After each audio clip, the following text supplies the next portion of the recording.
आपण पाठीमागं मध्यंतरी 4-5 व्हिडिओ आंबा यशोगाथा या विषयावरती टाकलेले आहेत.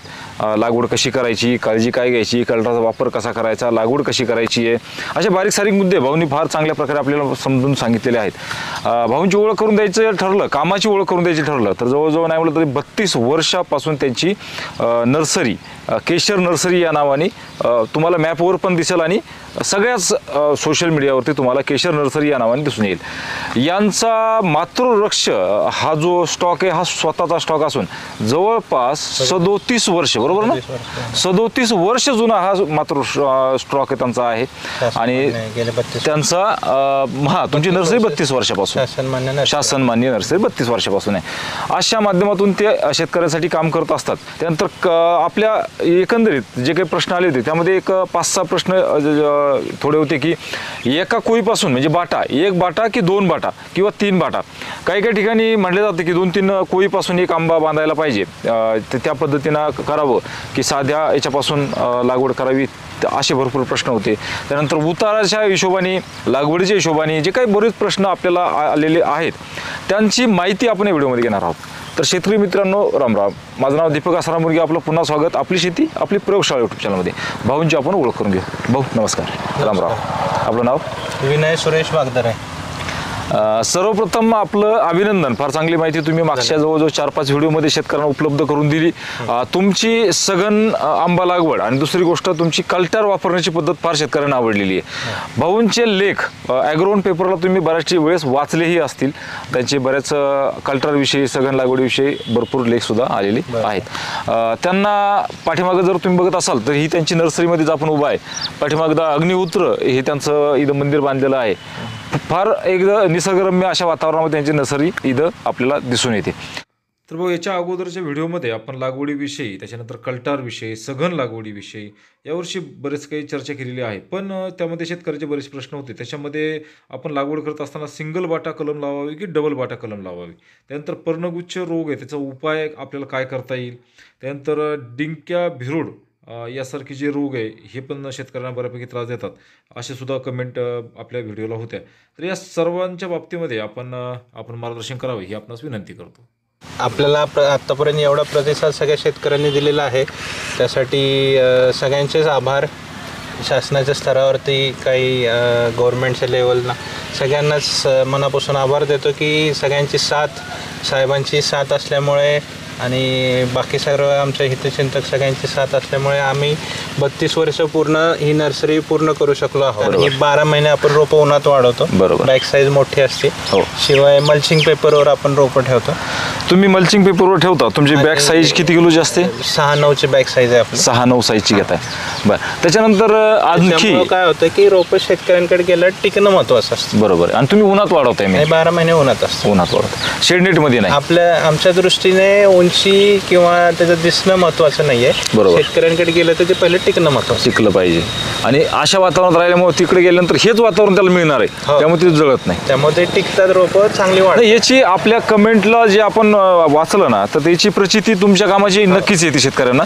आणि मला एक कारण की तुमच्या जे शेतकऱ्यांनी नेलेले त्यांनी सुद्धा भरपूर कमेंट केलेले आहेत की माझी बाग याप्रमाणे सक्सेस आहे. तर ते त्या बाबतीत तुमचा मानावंच लागणार. 32 वर्ष हा काही लहान कालावधी या क्षेत्रातला नाहीये. बरं, दुसरी गोष्ट, आता भरपूर प्रश्न आले होते. तुमची मातृवृक्षाची बाग फार जुनी आहे, पाठीमागे टाकली होती. रोपा संदर्भातही आली होती की तर सिंगल कोय बाटा म्हणतात त्याला, सिंगल बाटा या डबल बाटा अशा पद्धतीनं कुठल्या याची लागवड करायला पाहिजे, त्याच्यामध्ये बऱ्याच कल्पना आहेत. आता आम्ही काय 32 वर्ष कलम करत आहोत. बरोबर. तर त्याच्यामध्ये सिंगल बाटा की डबल बाटा हा शेतकऱ्यांना फायदा किंवा तोटा फार ह्याच्यात दोन्हीमध्ये काही फरक पडत नाही. बरं. आमच्या दृष्टीने, कारण का हा नर्सरीच्या सोयीचा विषय असतो. बरं. आम्ही काय करतो की एक पिशवी असेल साधारण, तर एका पिशवीमध्ये तुम्हाला दाखवतो. आता हे 2 आहे बघा. हां, उचलतो मी समोर. तर हे 2 बाट्याचं आहे. ठीक आहे. आता आम्ही प्रत्येक पिशवीमध्ये काय करतो, टाकताना 3 कोय टाकतो आम्ही. 3. बरं. 3 ते 4. बरं. तर लेबरकडून कधी 3 पडतात, जास्त पण 4 पडतात. पडतात. बरोबर हा. बरोबर एखादे कमी पडत असतं. बरोबर. पण समजा एक रोप उगवून आलं बरोबर तर आम्ही 1000 बांधतो. बरोबर आणि जर 2 उगवून आले हो. तर 2 वर बांधतो. बरं. तिसरं चौथं काढून टाकतो. बर बर 3-4 वरती बांधणं शक्यतो हां. थोडंसं फिजिबल होत नाही, बरोबर. सक्सेस होत नाही. बरोबर. तर सिंगल वर बांधतो किंवा डबल वर बांधतो. बरं. पण आता विषय कसा होतो की ही पिशवी आहे 1.5 किलोची. बरोबर पाणी कमी जास्त झाले, थोडंफार वजन कमी, हो होतो बरोबर. पण 1.5 किलोची. हो. ह्याच्यात ताकद किती आहे? 1.5 किलो. 1.5 किलो माती याच्यामध्ये. समजा एक बाटा असेल, मी कलम बांधला एक बाटाला, बरं. ह्याला ताकद शोषून घ्यायला 1 किलोची 1.5 किलोची ताकद शोषून घ्यायला 10 मिनिटं लागत असते. बरोबर ठीक आहे. गृहीत धरू आपण असं. हां, एक रोहित धरू. तर डबल बाटा असेल तर त्याला किती वेळ लागेल? 5 मिनिटं लागतील. बर बर ताकद 1.5 किलो आहे, बरोबर फक्त शोषून घेणारी ताकद वाढली. बरोबर तर आमच्या दृष्टीने काय आहे की फरक कधी पडतो, समजा हे एक रोप असेल, बरं. कलम बांधलेलं आहे, बरं. ते लावलेलं आहे बरं. आणि शेतकऱ्यांनी 3 फूट सोडून हो चारी बाजूला साधं रोप नंतर जर कनेक्ट केलं बरं. कलमाच्या खालून, बर तर झाडाच्या वाढीला फरक पडतो. बर बर बर म्हणजे सिंगल बाटा किंवा डबल बाटा. हो. आता 32 वर्षात आम्ही ही सगळी रोपं विकलेलीच आहेत. बरोबर. शेवटी पाणी खतं आपण कशी देतोय हो त्याच्यावरती. पिशवीत डबल टाका किंवा ट्रिपल टाका, बर मिळणारी ताकद तेवढीच आहे. बरोबर. फरक कधी पडतो? वेगळ्या ठिकाणीवरून कनेक्ट केलं तर फरक पडतो. तर भाऊ पर्णगुच्छ हा जो रोग आहे, हा रोग आपल्याला आंब्यामध्ये दिसून येतो. तर त्याच्या बाबतीमध्ये शेतकऱ्यांनी काय काळजी घेतली पाहिजे, नर्सरीवाल्यांनी काय काळजी घेतली पाहिजे, तर याबद्दल थोडं माहिती द्या. पर्णगुच्छ रोग हा जेव्हा पाऊस काळ जास्त राहतो त्यावेळेस जमिनीत पाणी जास्त साठल्यामुळे त्याला वापसा येत नाही लवकर. बरं. पाऊस जास्त असला की बरं. मग ते पाऊस जास्त झालं की बुरशीचं प्रमाण साहजिक आहे की वाढत जातं वाढतं. जमिनीमध्ये. बरोबर आणि ती बुरशी मग एक तर मुळीला डॅमेज करते आणि जर झाडात ती आली बरोबर तर त्याचा प्रसार कसा होतो, ते पर्णगुच्छाच्या स्वरूपात तो बाहेर पडतो. बर म्हणजे जी नवीन पालवी येणार असेल किंवा मोहर, तुम्ही बघा नीट, मोहराच्या काळात किंवा ते एकत्रच वाढतं, ते असं त्याला दोन्ही- गुच्छाच्या स्वरूपात म्हणजे बाहेर पडत नाही, म्हणजे त्याला आपण मोहरच्या काय स्वरूपात बाहेर पडत नाही. तर त्याला मोहर पण येतो, मोहराला पण पर्णगुच्छ येतो, बर नवीन पालवीला पण पर्णगुच्छ येतो. बर बर पण ते हे कधी होतं की जर बुरशी वाढली, अति पावसामुळे बुरशी वाढली आणि वेळेवर औषधाचं जर नियोजन नाही झालं नर्सरीवाल्यांकडून किंवा शेतकऱ्यांकडनं, तर हा रोग रोपांमध्ये नर्सरीत वाढू शकतो. जर मातृवृक्षाला नसेल तर तो रोपात पण दिसू शकतो. बर साध्या रोपाचं मॅनेजमेंट सुद्धा शेतकऱ्या नर्सरीवाल्यांनी जर नीट नाही केलं किंवा मातृवृक्षाचं जर नर्सरीवाल्यांनी मॅनेजमेंट, औषधाचं, खताचं जर पाण्याचं नियोजन व्यवस्थित नाही केलं तर हा रोग वाढू शकतो. बर बर आणि शेतकऱ्यांकडे जर पूर्वी तो नसेल, आता दिसत असेल, तर हो. तो कसा दिसायला लागला तर कोरोनात जास्त पाऊस झाल्यामुळे वापसा जमिनीला आले नाहीत. या 2 वर्षात भरपूर ह्या अतिवृष्टी 2 झाली. वर्षात पहिला कोरोना, दुसरा कोरोना जो अतिवृष्टी झाला किंवा रिटर्न मान्सून आपल्याकडे 19ला जास्त झाला होता. हो, परतीचा नंतर पाऊस जास्त कोरोना आला. 2 आले वर्ष, बरोबर. त्याच्यात भरपूर पाऊस झाले. नंतर गेल्या वर्षी रिटर्न मान्सून खूप जास्त झाला. तर जेव्हा आणि ढगाळ वातावरण, ह्याच्यात वापसा येत नाही किंवा जमिनीत काळी माती असेल तर तो बरोबर. प्रॉब्लेम दिसायला हो. लागतात. तर त्याच्यावरती सोल्युशन असंच आहे की शेतकऱ्यांनी पाऊस जास्त झाला तर शक्यतो उभ्या आडव्या चाऱ्या काढून आधीच ठेवणं पावसाळ्याच्या आधी, जेणेकरून वापसा कंडिशन निचरा व्हायला पाहिजे बुवा. निचरा पाण्याचा झाला पाहिजे. बरोबर. आणि बुरशीसाठी तुम्ही ट्रायकोडर्मा किंवा मग हा, तर पहिली अशा गोष्ट आहे की पहिलं वापसा राहणं जमिनीला, हे महत्वाचं. बरोबर रेग्युलर खत औषधांचं नियोजन करणं. बर बर मग ते ऑर्गॅनिक असतील, तुम्ही म्हणलं जसं की हो. मित्र बुरशी पण वापरता येईल. पेस्टिसाइड्स आहेत, बरोबर. बायोफंगिसाइड आहेत, ते वापरू शकता. बर. किंवा थोडंफार ह्याचाही आधार घेऊ शकतो आपण, जे काही रासायनिक औषधं असतात. कारण हो, का हो. वातावरण एवढं बिघडतं, अति पाऊस असेल तर थोडंफार त्याचा आधार घेणं काही हरकत नाही. बरोबर आहे. कारण आपल्याला जगवणं किंवा उत्पन्न चांगलं काढणं हे महत्वाचं असतं. म्हणजे आणि एकदा आला तर तो जातो का? हो, तो आल्यावर आपण घालू शकतो. त्याला बरं. तुम्ही उपाय म्हणून हे सांगितलेल्या बेसिक गोष्टी आहेत. बरं, वापसा येणं, वापसा पद्धत आणि राहणं. निचरा. दुसरी गोष्ट निचरा राहणं, वापसा ठेवणं, पाणी, खतं, औषधं ही व्यवस्थित देत राहणं. बर आणि तो आलाच तर त्याला आपल्याला औषधं अशी आहेत की तुम्ही बायोझाईम एक पहिल्यांदा स्प्रे करू शकता. बर बायोझाईमनी जे चांगलं तुम्हाला ग्रोथ चांगली येते, झाडांना मुळी वाढते, बरं. नवीन येणारे शूट्स वाढतात. आणि तो जर पूर्ण मारायचा असेल तर कायटो पॉवर म्हणून एक औषध आहे. बर कायटो पॉवर स्प्रे केल्यानंतर त्याच्याबद्दल अधिक माहिती शेतकऱ्यांनी मला डायरेक्ट कॉन्टॅक्ट करू शकतात. नंबर दिलेला देतो. बरोबर, व्हिडिओवरती. बरोबर. आपण थोडक्यात बोलूया. हो. आणि कायटो पॉवर स्प्रे केले की एक 20 दिवसात 15 ते 20 दिवसात तो रोग तुम्हाला करपून गेल्यासारखं दिसेल. बरं. आणि समजा इथं शेंडल असेल किंवा शेवटच्या स्टेजला असेल तर तो करपून गेला दिसला, त्याच्या मागे मागे जायचं जिथपर्यंत नाहीये. पण तिथून तुम्ही ती फांदी कट करून टाकायची, खरडून छाटणी करू शकता आणि ती लांब बड्ड्यात पुरून टाकावं, नेऊन कुठेतरी जाळून टाकावं. हा, पेटवून द्यायची. आणि पावसाळ्यात शक्यतो जेव्हा अति पाऊस असेल तर जुलैला एखादी बायोझाईम आणि 5-6 दिवसानंतर कायटो पॉवरची एक फवारणी घ्यावी. मेटल एक्झिल एक ड्रीप मधने द्यावा. अति पाऊस असला मेटल एक्झिल हे बुरशीनाशकच आहे. बरोबर. तर ते ड्रीप मधनं द्यावं. आणि बायोझाईमची स्प्रे आणि 6 दिवसानंतर कायटो पॉवरचा स्प्रे. असं जुलैमध्ये. आणि परत एकदा तुम्ही सप्टेंबर एंडला एकदा करू शकता. म्हणजे आपल्याकडे जेव्हा नोव्हेंबरला मोहर येतो तर तो चांगल्या स्वरूपात फूट येऊ शकते. हा रोग आपण आधीच मारला तर तो मोहराला प्रॉब्लेम करणार नाही. किंवा नवीन पालवी जी आता जुलै ऑगस्टला फुटते ती सुद्धा नवीन पालवी चांगली येऊ शकते छाटणीनंतर. आणि तुम्ही सप्टेंबर एंडला दिला की जो नोव्हेंबरला आपल्याला मोहर येणार आहे, नोव्हेंबर डिसेंबर, तो सुद्धा मोहर चांगल्या स्वरूपात येऊ शकतो आपण ह्याला मारल्यावर. म्हणजे विषयाची परीक्षा घेण्याचा फायदा काहीच नसतो. तर तो भाऊनी जसं सांगितलं उपाययोजना जर अगोदरच केल्या तर तुम्हाला पर्णगुच्छ हा प्रकार येणार नाही. आणि पर्णगुच्छ नाही आला तर तुमचा फायद्यामध्ये वाढ नक्कीच होणार आहे. सगळ्या स्तरावरती आपण प्रयत्न केले पाहिजे. नर्सरीवाल्यांनी काळजी घेतली पाहिजे आणि शेतकऱ्यांनी काळजी घेतली पाहिजे. कुणाला नावं ठेवून उपयोग नाही. बरोबर आहे. आपल्याला सोल्युशन पाहिजे, आपल्याला त्यातून पुढे जायचंय. बरोबर. आता मला सांगा की समजा माझे वडील वारले कॅन्सरने, माझ्या आजीला कॅन्सर नव्हतं, वडिलांना कॅन्सर नव्हतं, पण आपण आजी आजोबांना थोडीच नाव ठेवणार. तर तसं हे रोगराई कुणाच्याच हातात नसतात कधी कधी. त्याच्यावर सोल्युशन देणं आणि त्याच्यावरनं प्रॉब्लेम सोडवणं गरजेचं आहे. बरोबर. तर तसं आपण सक्सेसफुल झालेलो आहोत. असे कितीतरी प्लॉट आहे आपण जे पूर्वी नव्हते आणि ज्यांच्यात आलेला आहे तो रोग पण आपण संपवलेला आहे. अधिक माहितीसाठी तुम्ही संपर्क करा. बिलकुल. पर्णगुच्छ हा प्रकार बऱ्यापैकी त्रासाचा आहे. म्हणजे चांगल्या पद्धतीनं भाऊन जसं नियोजन सांगितलं त्या पद्धतीने केलं तर नक्कीच पाहिजे, त्यातून होऊ शकतो.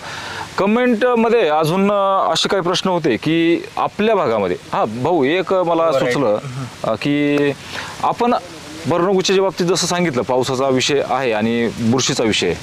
कोकणामध्ये भरपूर मोठ्या प्रमाणात पाऊस असतो. शेतकऱ्याचं म्हणणं सुद्धा कमेंट सुद्धा येऊ शकते की कोकणात तर भरपूर पाऊस असतो, पण कोकणातली माती आणि आपली माती याच्यामध्ये जमीन आसमानचा फरक आहे. डोंगर उतार आहे, तिथं डोंगर उतार आहे, पाणी निसर्याची आहे आणि वालुकामय रेती आहे, माती आहे. तिथे सगळं पाणी लगेच निचरा होऊन जातो आणि बुरशीजन्य रोग तिथं वाढत नाहीत. हा प्रकार कोकणात होत नाही, तो चिबड हा प्रकार आपल्याकडे होतो, त्यामुळे आपल्याकडे ती बुरशी वाढते, तिकडे वाढत नाही. हा त्यावरचं उत्तर माझं अगोदर राहील.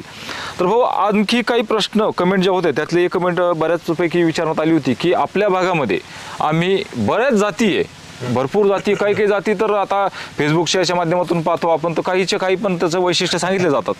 तर आपल्या भागामध्ये सुटेबल होणारी आणि आपल्याला चांगली जात आणि भरपूर वर्ष, आता तुमच्याकडे जर पाहिलं तर 37 वर्षाची पहिली बाग मातृवृक्ष असणं आणि तुम्ही फळ घेणं दरवर्षी ही फार मोठी गोष्ट आहे. तर इतके वर्ष जर बाग टिकायची असेल तर आपण कुठल्या जातीची निवड आपण करायला पाहिजे? केशर आंबा आपल्या भागात केशर आंबा हा चांगला येतो. कोकण साईडला जर पाहिलं तर तिकडे पहिल्यापासून हापूसचा आंबा आहे. बरोबर. पण हापूस कसं होतं की समुद्र किनारी चांगला येतो. बरोबर. जर चिपळूणमध्ये जरी लागवड पाहिली तर जे देवगड किंवा रत्नागिरी ह्या साईडला हापूसची चव आहे, तशी चिपळूणमध्ये थोडीशी डाऊन होते. आपल्या भागात वडिलांनी आमच्या सुद्धा लावले होते एक एकर तेव्हा हापूस. एक 37 वर्षापूर्वी 1 एकर हापूस आणि 3 एकर केशर केलं. त्यातला तो अभ्यास केल्यावर व्यापारी इथं चव एकतर त्या पद्धतीची मिळत नाही. बरोबर. त्यातला सुगंध येत नाही, चव येत नाही. आपल्याकडे इथं उष्णता जास्त आहे, बरोबर, तिकडे दमटपणा जास्त आहे, आर्द्रता जास्त, ह्युमिडिटी आपण ज्याला म्हणतो, ह्युमिडिटी तिकडे जास्त आहे, आपल्याकडे उष्णता जास्त आहे. बरोबर. त्यामुळे ती चव हापूसला आपल्या भागात येत नाही. त्यामुळे आपल्या भागात केशर हा कसा आहे, हा कुठल्याही हवामानात चांगला येतो, उष्ण हवामानात, दमट हवामानात, दोन्हीकडे चांगला येतो. बरोबर. आणि त्याची चव तशी टिकून राहते. त्यामुळे आणि दुसरी गोष्ट अशी की हापूस 1 वर्षाड फ्लॉवरिंग राहतं. म्हणजे समजा ह्या वर्षी 100 फळ आले तर दुसऱ्या दिवशी 40, दुसऱ्या वर्षी 40 रेस्ट घेतो, म्हणजे थोडस आराम करतो, पुढच्या वर्षी फरक पडतो. कमी जास्त होतात फळ. केशरला कन्सिस्टन्सी राहते जर चांगलं पाणी, खत, औषध मॅनेजमेंट केलं तर दरवर्षी आपल्याला उत्पन्न एकसारखं देतं केशर व्हरायटी. त्यामुळे वडिलांनी ही व्हरायटी परत 30 कंटिन्यू केली. हापूस जो होता तो पूर्ण काढला आणि बाकीचं सगळं केशरच ठेवलं. त्यामुळे हा अभ्यास आपल्याला झाला आहे की आपल्या भागात तरी हापूसच चांगला केशरच चांगलं येतं. बरं. त्याच्यामुळे ती व्हरायटी आणि बाकी आता एक्झॉटिक व्हरायटीज खूप आलेल्या आहेत. हो. काही तसं की उदाहरण द्यायचं झालं तर मियाझाकी वगैरे बरं. जापनीज व्हरायटी आहे. बरं. ती ॲक्च्युली ओरिजिनली ती साऊथ अमेरिका भागातली आहे. बरं. त्याचा प्रचार सेकंड वर्ल्ड वॉरमध्ये आपल्या एशिया आणि ईस्टर्न कंट्रीजकडे झालेला आहे. बरं. तर ती व्हरायटी लिगली जी मियाझाकी तो जो रेट म्हणतात जपानमध्ये 2 लाख रुपये किलोनी वगैरे देतो, हे साफ खोटं आहे. बरं. आणि माझे तिथं काही मित्र आहेत. हो. त्यांना मी लगेच कॉन्टॅक्ट केला. नेदरलँडला माझ्यासोबत शिकत होते जपानला. बरं. जपनीज लोक होते. हो. ते आता अजून संपर्कात आहेत. त्यांना विचारलं मी, असं काही रेट नाही आहे तिथं आणि रिटेलचा रेट आम्ही चौकशी केली. बरं. तर तो म्हणला असं काही रेट नाही आहे तिथं. बरं. त्यामुळे आपल्याकडे लोकांना जर पाहिलं 250-300 रुपये किलोला जरी आंबा घ्यायचा म्हटला हो हो तर लोक तयार होत नाहीत. बरोबर. तर 2 लाख रुपये वगैरे कधी द्यायला तयार होते. कधी घेतील. बरोबर.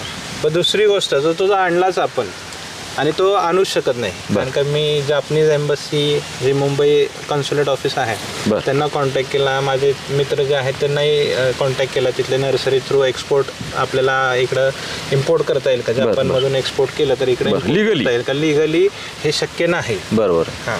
तर ह्याचा सगळा अभ्यास झालेला आहे. तर कोणी तुम्हाला रोपं विकत असेल सांगून की मियाझाकी व्हरायटी आहे तर ते फार खोटं आहे. आणि जर जापनीज कॉन्सुलेटला हे जर कळालं तर केसेसही होऊ शकतात. असं. तर शेतकरी मित्रांनो, बऱ्याचशा कमेंटला उत्तर आम्ही द्यायचा प्रयत्न केलेला आहे. जास्त अधिक माहितीसाठी खाली जो नंबर आहे त्या नंबरवरती तुम्ही त्यांना कॉन्टॅक्ट करू शकता. बाकी तुम्हाला पाठीमागे जे दिसतंय तर इथं पूर्ण हे नर्सरीचा जो भाग आहे हा नर्सरीचा भाग आहे. तुम्ही जर आम्ही फिरलो तर आमच्याबरोबर जर तुम्ही इकडं दाखवायचा प्रयत्न जर केला तर इकडं सुद्धा आपण पूर्ण हा आंब्याचे रोपं तुम्हाला इथे दिसून येतील. शेतकरी मित्रांनो, व्हिडिओ कसा वाटला नक्कीच कमेंटमध्ये लिहा. आंबा लागवड हा विषय जर तुमच्या असेल कल्पनामध्ये तर नक्कीच त्यांना फोन करून चर्चा करायला काही हरकत नाही. चॅनलच्या वतीने शेतकऱ्यांनी फार धन्यवाद. नाही. धन्यवाद.